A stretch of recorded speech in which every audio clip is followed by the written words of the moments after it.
Episode 11, Tel Aviv Pride. Going back to the 1970s, Tel Aviv, much like the rest of Israel, was deep in the closet.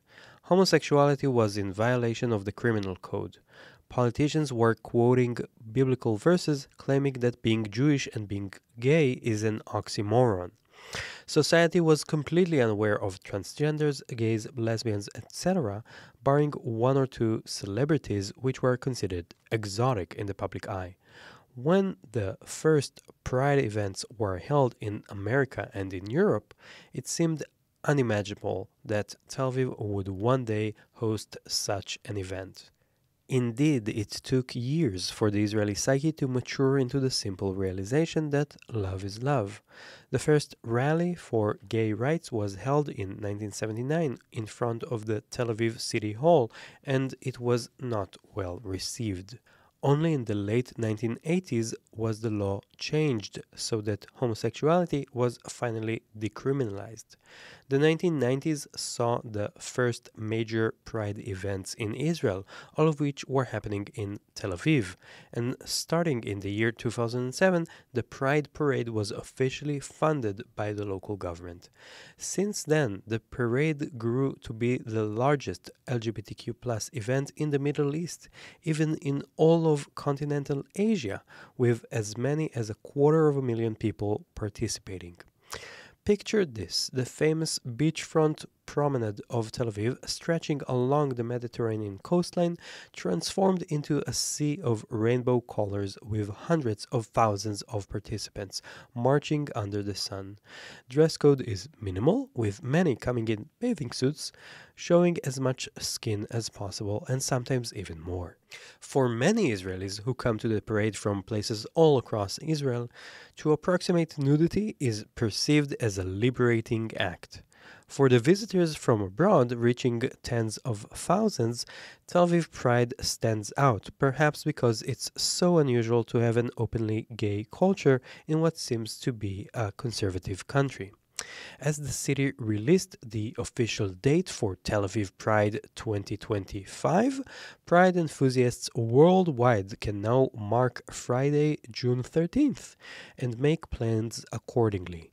It's amazing to think how a local gathering turned into an international event, an integral part of what makes Tel Aviv into a global LGBTQ plus destination on one hand, and such a warm atmosphere for the LGBTQ plus community year round. This isn't just another Pride parade, it's a cornerstone of Tel Aviv's identity as a progressive enclave in the region.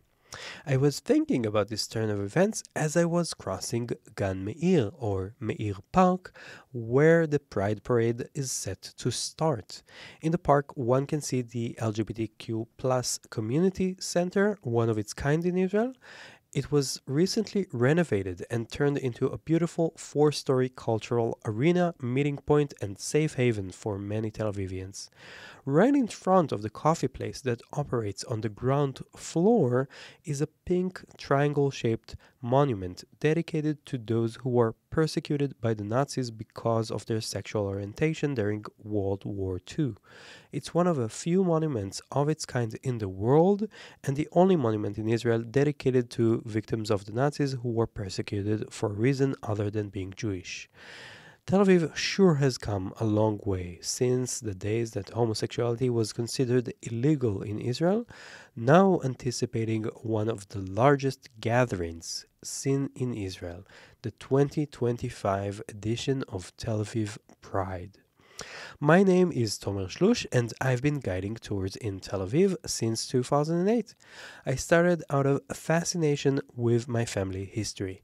The Shlush family was one of the founding families of Tel Aviv. My ancestors built this city, and I'm telling its story. The best way to get to know Tel Aviv better is by purchasing one of my audio tours. Here's one way to do just that.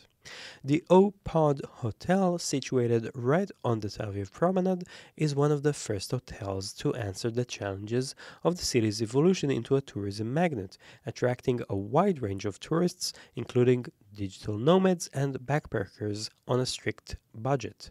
The unique capsule accommodation concept was copied from Japan to offer each and every one the ability to visit Tel Aviv. The sleeping pods are equipped with no more than a mattress, a reading lamp, and electric outlets, while everything else is shared: the storage space, the toilets, and the showers. Communal spaces for work or for relaxation offer wireless internet access, and the atmosphere gives you the opportunity to mingle with like-minded guests. Its prime location overlooking Old Jaffa is just steps away from the Mediterranean Sea on one side and the beautiful Neve Tzedek neighborhood on the other. Make your way to the Suzanne Dalal Center for the Performing Arts to start my audio tour of Neve Tzedek. This one offers you a glimpse into the past, as the neighborhood was founded in 1887 as the first Jewish settlement outside the walls of Jaffa. Its success later laid the ground for the establishment of Tel Aviv. During this audio tour, I'll also share with you my family's story, coming all the way from Northern Africa in the 1840s and settling in the land of Israel.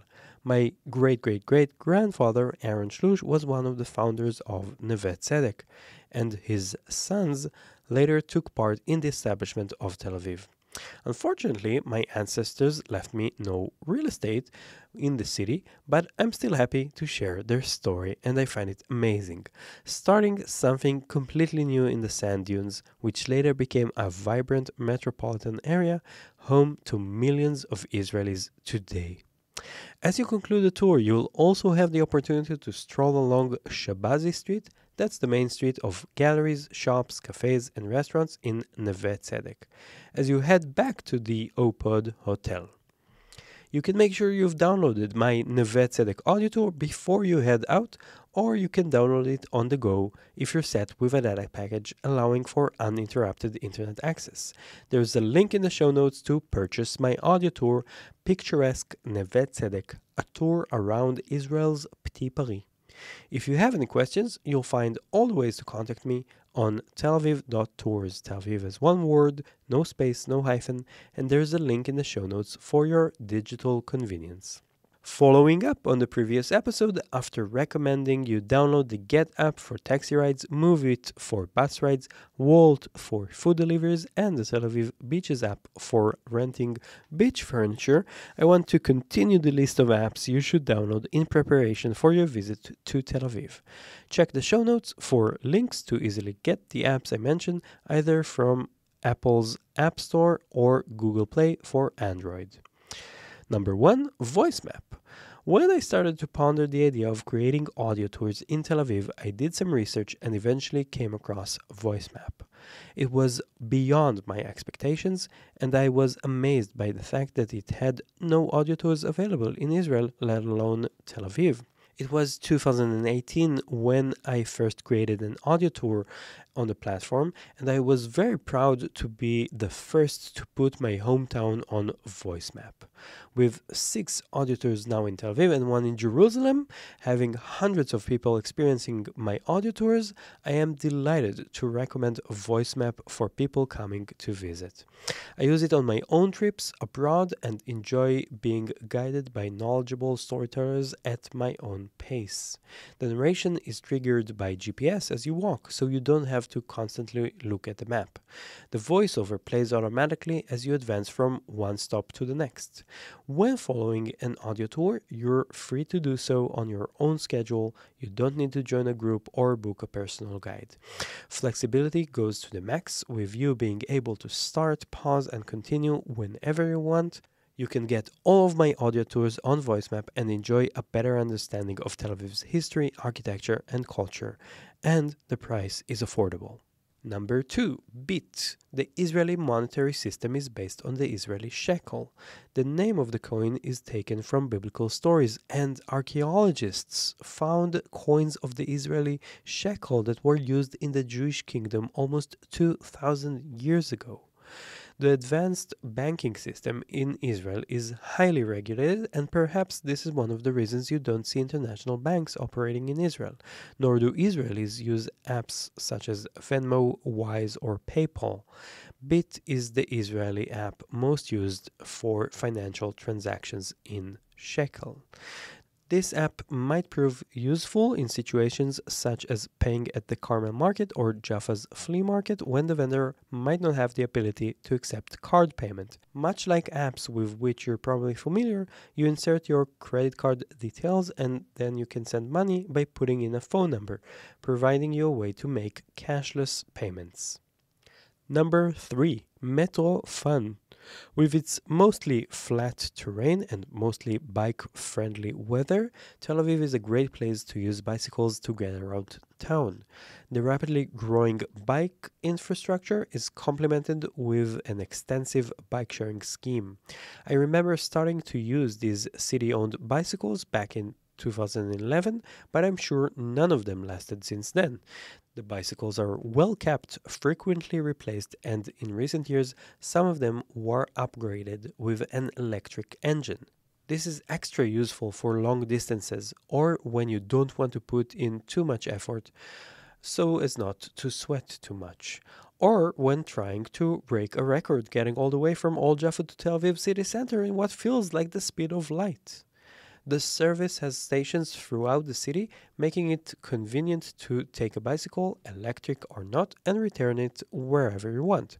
The app shows available bikes and docking stations in real time, and the price is quite affordable. Metrofun also offers various rental options, including a daily pass or a weekly pass, but before you purchase such a subscription, I recommend to check if your accommodation can loan you a bike free of charge. Some hotels in Tel Aviv do offer that.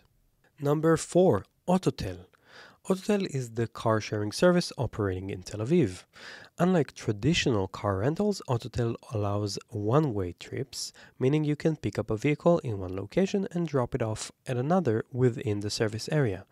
This means you can take a car one way when in a hurry and take a bus for the return, for example. The app shows available cars near your location and you can spot them in designated parking spots colored with light green. Autotel could prove useful if you need to get from the city center to northern Tel Aviv. It's quite distant for a bike ride. Bus rides there could be time-consuming and taxi rides are expensive. The service includes insurance coverage and offers some electric vehicle options if you're trying to minimize your ecological footprint. Registration over the app isn't very complicated and you'll get the opportunity to experience driving in Israel, notorious as it is. Apart from Autotel for cars and Metrofan for bicycles, which are subsidized and overseen by the local government, you can rent electric scooters such as Bird, Lime, Dot, and others. Locals love to use these e-scooters schemes, which are privately owned and operated.